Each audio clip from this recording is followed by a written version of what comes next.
Welcome back to UFC Quick Picks.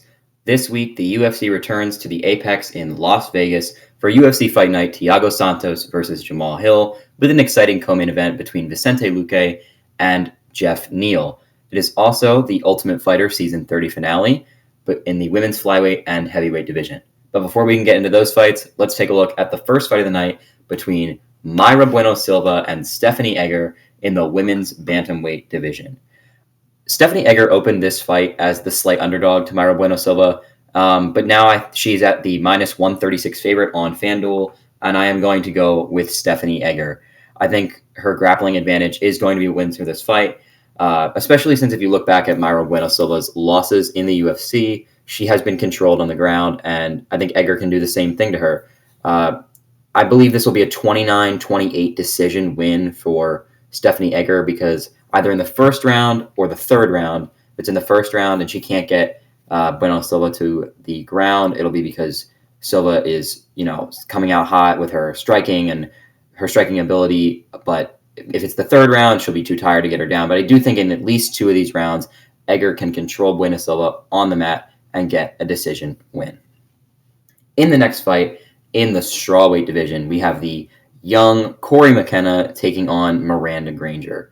Cory McKenna is only 23 years old, and she looks it sometimes. I am going to pick her in this, but she has looked, just inexperienced. And it's not entirely her fault because she is 23 years old. But I do think she's going to win this fight. I see this fight being a lot like the previous one where the grappler is able to control the fight, and I see that being Cory McKenna. Cory McKenna has the grappling advantage over Miranda Granger. I would say Miranda Granger may have a slight striking advantage just because McKenna just hasn't looked great on the feet in her fights. She very well could have lost her last fight. But I am going to, like I said, I'm going to give McKenna the win. I think she can, if she can get Granger to the ground, she can control her there and take home a decision win. Moving into the welterweight division, we've got the Vanilla Gorilla Jason Witt taking on UFC newcomer Josh Quinlan. I'm going to go Josh Quinlan by knockout. I'm pretty confident in this one. Jason Witt, in his last 5 fights, he's 2-3, and all 3 of his losses have been by knockout. And Josh Quinlan is a knockout artist. I think this has highlight reel knockout written all over it. The only way Jason Witt wins this fight is like the last 2, where he gets Quinlan to the ground, because I don't think Quinlan has faced a wrestler as good as Jason Witt. But I see Quinlan keeping this fight standing and using his power and knocking him out. And I think it'll be probably the first round, honestly. I just don't think Jason Witt has shown that he can stand with powerful strikers. And I think Josh Quinlan is that. So give me Josh Quinlan by knockout in the first or second round. In another welterweight fight, we've got Takashi Sato versus Bryan Battle. I'm going Bryan Battle, the former Ultimate Fighter winner. I like Bryan Battle. I'm very high on him. He's a great he's a great striker. I mean, the output he puts out is pretty ridiculous, honestly. I think the only thing he needs to be concerned about in this fight is Takashi Sato's knockout power, because he has it. I think, if he leaves his chin out in the air and Sato connects with a big looping shot, which he tends to throw, Sato can knock him out. But I don't think he will. I think Battle's too quick for Sato on the feet. But I actually think Battle probably takes this fight to the ground because he has an obvious advantage on the ground. Sato is also susceptible to submissions, so I wouldn't be surprised if we see Battle get a submission win here. But I'm going to go Bryan Battle by decision with a mix of fast striking and ground control. Moving on to the lightweight division, and one of the biggest favorites we have seen in a while, Terrance McKinney comes into this as a minus 1,000 favorite against Erick Gonzalez, and rightfully so. Terrance McKinney is very, very talented. He has a really bright future in the lightweight division. He's coming off a loss to Drew Dober, but Drew Dober is a, I think top 15 fighter in the UFC, and he almost got him out of there. So, and Erick Gonzalez is nowhere near Drew Dober. Erick Gonzalez lost to Jim Miller in his only UFC fight, and Terrance McKinney is better than Jim Miller, so there's no reason why it doesn't happen here. I think Terrance McKinney is going to come out firing. He's going to land that big shot. he's going to knock him down or knock him out clean. But I'm going to say he's going to knock him down, and he's just going to pummel him until the refs comes in and stops this fight. Give me Terrance McKinney by knockout in probably the first round. Moving on to the middleweight division, we've got Michal Oleksiejczuk versus Sam Alvey. I'm going to go Michal Oleksiejczuk here. This is very similar to the Terrance McKinney Erick Gonzalez fight, where I just think one guy is just much better than the other. Sam Alvey hasn't won a fight in years. I think it's 8 fights he's on now without a win, 7 losses, and like 1 no contest or 1 draw. And you can see Oleksiejczuk he's 2-3 in his last 5, but he has wins over relevant fighters in the light heavyweight division in Shamil Gamzatov, and he just lost to Dustin Jacoby, who is now a top 15 fighter in the light heavyweight division. And that fight was close. That fight was a 29-28 decision that with a close third round. And he's moving down a weight class, and I think that's good for him because he wasn't this super strong, muscly light heavyweight. He was kind of slower, maybe a little undersized for the division. So I think if he can keep that power that he had in the light heavyweight division in the middleweight division, he's going to look great. This is a great debut fight for him against Sam Alvey. I can't imagine if Sam Alvey loses this fight, especially since it's the last fight on his contract, him staying in the UFC. So I think Michal Oleksiejczuk knocks out Sam Alvey, asserts himself as, someone who can compete in the middleweight division, and ends Sam Alvey's over 20 fight run. I'll give him that, over 20 fight run in the UFC. That was also the featured prelim on the card. As we move into the main card in the women's flyweight division, we've got Ariane Lipski versus Priscilla Cachoeira. If you're going to stay away from a fight, betting-wise, I think it's this one.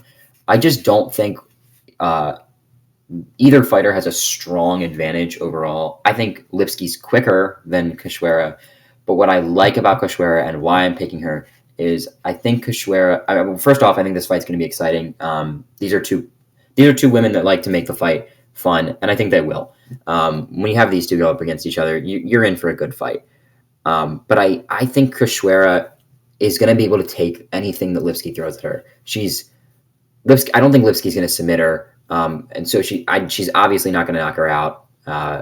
So I think Cachoeira, she can take whatever Lipski throws and deliver something harder back at her. And even if Lipski outstrikes her by a little bit, which I could very well see happening because she is the quicker fighter, I think Cachoeira is going to land the bigger shots. She actually has a chance at ending this fight.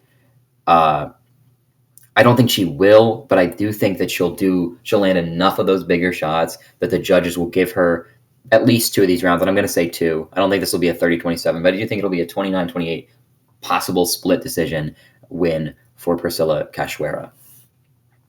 And moving into the heavyweight division, Augusto Sakai takes on Sergey Spivak.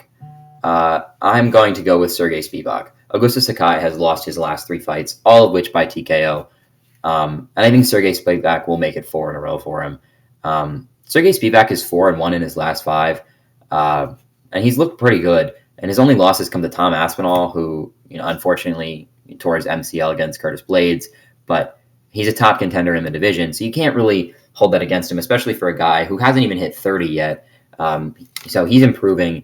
I feel like he's getting better every fight. And he came off that loss to Tom Aspinall exactly how you need to. And he went out and he beat Greg Hardy. And I think exactly how he beat Greg Hardy is pretty much how he's going to beat Augusto Sakai.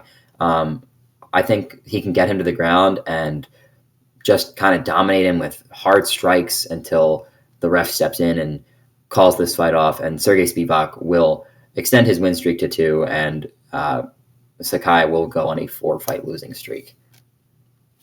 Into our Ultimate Fighter fights, we've got Juliana Miller taking on Brogan Walker in the women's flyweight division. This one's close.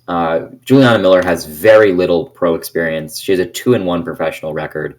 And Brogan Walker is 7-2. She's got some good wins. She has a win over a Miranda Maverick, which is impressive. But I'm going to go with Juliana Miller. What I like about Juliana Miller is her grappling, and I think that's how she's going to win this fight. I think Miller will be able to take her down. She's going to look for submissions, I don't think she's going to get one on Walker, but I do think she'll be able to control her.